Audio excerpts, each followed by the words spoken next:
आप देख रहे हैं डार्क फाइल्स। तो चलिए बढ़ते हैं आज की इस कहानी की ओर। घटना उस समय की है जब मैं अपने गांव में डाकिये का काम किया करता था। आज के ज़माने में मोबाइल फ़ोन का जितना महत्व है उतना ही महत्व उस समय डाकिये का हुआ करता था, क्योंकि उस समय ना तो हमारे गांव में फ़ोन हुआ करता था और ना ही बिजली। उस वक्त लोग डाकिये को काफ़ी इज्जत दिया करते थे। साथ ही साथ डाकिये का भी उस समय काफ़ी काम हुआ करता था। दरअसल हुआ कुछ यूँ था कि उस समय हमारे गांव के डाक ऑफिस में 2 डाकिया हुआ करते थे, एक मैं और एक भरत। मगर भरत की कुछ दिनों से तबीयत ठीक नहीं थी, जिस कारण डाक ऑफिस का पूरा भार मेरे सर पर आ गया था। डाक ऑफिस में काफ़ी सारी चिट्ठियां जमा होने लगी, जिस वजह से मैं काफ़ी देर तक घर जा जाकर चिट्ठी पहुंचाने लगा। हालांकि उस समय गांव के लोग जल्दी सो जाया करते थे, मगर 2 लोगों का काम अकेले ख़त्म करने के बाद ही मैं डाक ऑफिस बंद करता था। उस समय मुझे डर वर नहीं लगता था, मगर मुझे कहाँ पता था कि इस घटना के बाद मैं इतना डर जाऊंगा कि मुझे इस डाकिये का काम ही छोड़ना पड़ेगा।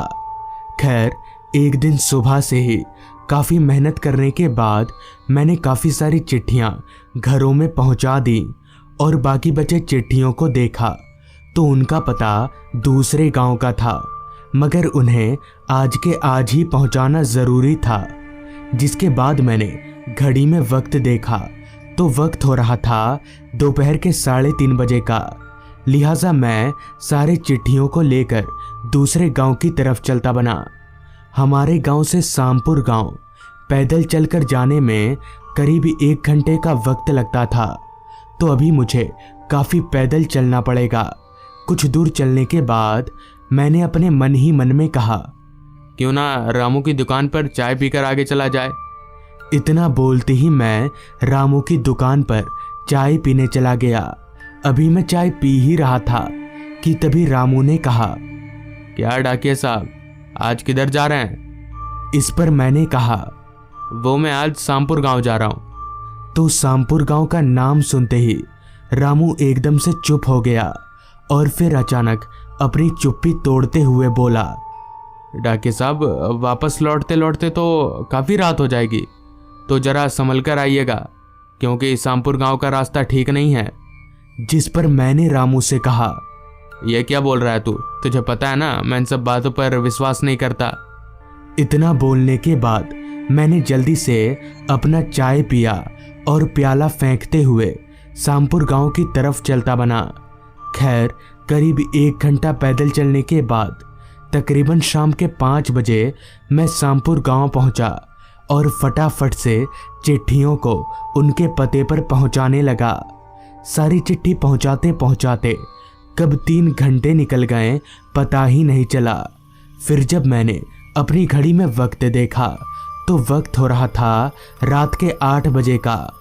उस समय रात के 8 बजना यानी काफ़ी रात, जिस कारण सारा रास्ता वीरान सा हो गया था।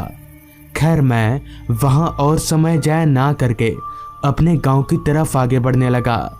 रास्ता पूरी तरह से अंधेरे में डूबा हुआ था, वो भी इतना घना अंधेरा कि मुझे अपना शरीर तलक भी दिखाई नहीं पड़ रहा था।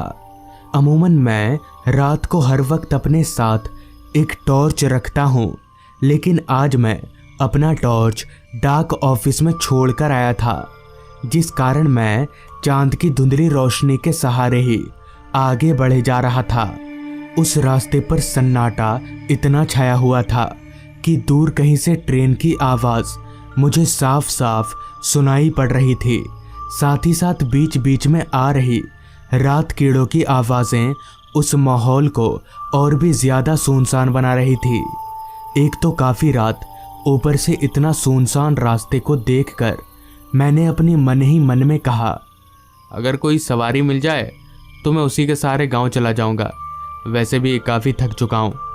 इतना बोलकर मैं अभी आगे बढ़ ही रहा था कि तभी मेरी नज़र रास्ते के आगे किनारे पर खड़े एक आदमी पर गई, जो कि एक रिक्शे के पास खड़ा था। उस आदमी को देखते ही मैं समझ गया कि ये एक रिक्शा वाला है।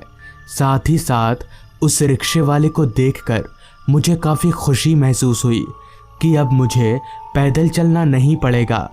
मगर तभी मेरे जहन में एक सवाल ने दस्तक दी कि ये रिक्शा वाला इतनी रात गए यहाँ पर क्या कर रहा है। इतनी रात गए तो इसे कोई सवारी भी नहीं मिलती होगी। खैर मुझे उससे क्या, मुझे तो घर जाने से मतलब था। तो मैं चलकर उस रिक्शे वाले के पास गया तो मुझे अपने पास आता देख उस रिक्शे वाले ने कहा, कहाँ जाना है बाबू साहब, आइए मैं छोड़ देता हूँ। इस पर मैंने जवाब दिया, वो मुझे कालपुर गांव जाना है। जिस पर उस रिक्शा वाले ने कहा, हाँ हाँ बैठिए, मैं ले चलता हूँ। जिसके बाद मैं उस रिक्शा वाले की रिक्शा में चढ़कर बैठ गया और मेरे बैठते ही रिक्शा वाले ने रिक्शा को आगे बढ़ा लिया और हम अपने गांव की तरफ आगे बढ़ने लगे। रास्ते के दोनों तरफ घने जंगल होने के कारण जंगलों से तरह तरह की जंगली जानवरों की आवाज़ें आ रही थी। मैं भूत प्रेत से तो नहीं डरता था मगर जंगली जानवरों से डरता था। खैर अभी हम आगे बढ़ ही रहे थे कि तभी उस रिक्शा वाले ने कहा, बाबू साहब आप शामपुर गांव चिट्ठी बांटने गए थे, तो आपने मदन लाल को चिट्ठी क्यों नहीं दिया? जिस पर मैंने जवाब दिया, हाँ मदन लाल के नाम से तो एक चिट्ठी आई है, मगर मैं जब उसके घर देने गया तो उसके घर पर कोई भी नहीं था। फिर जब मैंने आसपास से पूछा तो लोगों ने बताया कि मदन लाल की मौत कुछ दिन पहले ही हो गई है और वो अपने घर पर अकेला रहता था, जिस कारण ना तो कोई चिट्ठी लेने वाला था और ना ही मैंने दिया। लेकिन आपको कैसे पता चला? इस पर वो रिक्शा वाला कोई जवाब ना देकर हंसने लगा। तो मैंने उससे दोबारा कुछ नहीं पूछा। अभी हम आगे बढ़ ही रहे थे कि तभी ना जाने क्यों मुझे काफ़ी तेज नींद आने लगी। वो भी इतनी कि मैं अपने पलकों को खोलकर रख तलक नहीं पा रहा था। अचानक नींद मुझ पर इस कदर हावी हो गया कि मैं रिक्शे पर बैठे बैठे ही सो गया। फिर जब मेरी आंख खुली तो आगे का नज़ारा देखकर मेरे होश उड़ गए और मेरा सर घूमने लगा, क्योंकि रिक्शा बहुत तेज़ी से चल रही थी और रिक्शा चलाने वाला कोई नहीं था। मतलब कि रिक्शा अपने आप ही चल रही थी। मगर ये कैसे हो सकता है? और तो और वो रिक्शा वाला गया तो गया कहाँ? अभी मैं ये सोचकर काफ़ी हैरान हो ही रहा था कि तभी मुझे आवाज़ आई, बाबू साहब मैं वही मदन लाल हूँ। उस आवाज़ को सुनकर मैं एकदम से चौंक गया और मैंने जब अपनी निगाहें उस आवाज़ की ओर घुमाई तो मैंने जो देखा उसे देखकर मेरे हाथ पैर कांपने लगे, क्योंकि वो रिक्शा वाला हवा में उड़ते हुए मेरे साथ चल रहा था। मगर अब उसका पूरा चेहरा कुचला हुआ नजर आ रहा था और उसकी आंखें बाहर लटक रही थीं। अभी मैं उसे देखकर कांप ही रहा था कि तभी अचानक काफ़ी रफ्तार से चल रही रिक्शा एकदम से रुक गई और मेरे सामने वो रिक्शा वाला यानी कि मदन लाल की आत्मा आकर खड़ी हो गई। डर इस तरह से मेरे ऊपर हावी हो चुका था कि मेरे हाथ पैर फूलने लगे थे कि तभी मदन लाल की आत्मा ने कहा, आज से 6 दिन पहले मैं रात के वक्त इसी रास्ते पर रिक्शा चला रहा था। तभी अचानक एक पेड़ मेरे ऊपर आ गिरा, जिस कारण मौका वारदात पर ही मेरी मौत हो गई। मगर ये खबर मेरे घर वाले नहीं जानते, क्योंकि मेरे घर वाले यहाँ से काफ़ी दूर दूसरे गांव में रहते हैं।